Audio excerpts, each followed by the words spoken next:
What if you woke up one day and found your favorite car brands on the brink of shutdown due to a major industrial strike? Welcome to our podcast, Hear the Web, where we bring out the story behind the screen.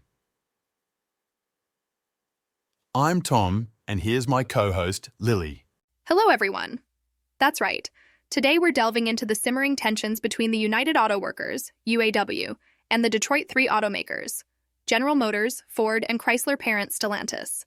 A ticking time bomb, threatening to disrupt not just production, but also potentially dent U.S. economic growth. That's a chilling thought, isn't it, Lily? Especially considering how this isn't a small-scale standoff. We're looking at nearly 12,700 workers actively on strike of the UAW's 146,000 members working at the Big Three. It's a substantial chunk of the workforce out on the sidewalks instead of the assembly line. Yes, it's an intense situation. UAW President Shawn Fain even showcased the intensity by posting a video message to his members, with movie characters ominously saying TikTok. It's clear that the Friday deadline to expand the strikes is inching closer, and progress in talks seems dubious.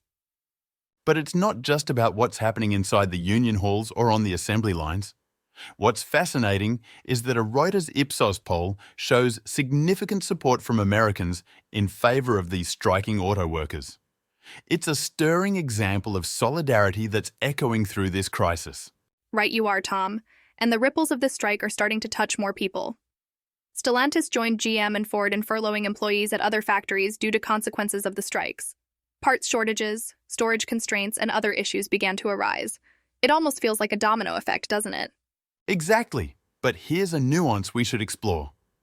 With these strikes ongoing, plants that build high-margin pickup trucks such as Ford's F-150, GM's Chevy Silverado, and Stellantis Ram may be the next targets. Adam Jonas, a Morgan Stanley analyst, estimates a full month of lost production could cost the three automakers between $7 billion to $8 billion. That's a juggernaut loss. With such high stakes involved, one would naturally wonder who benefits out of this situation. Turns out, it might be rival Toyota Motor and the EV giant, Tesla.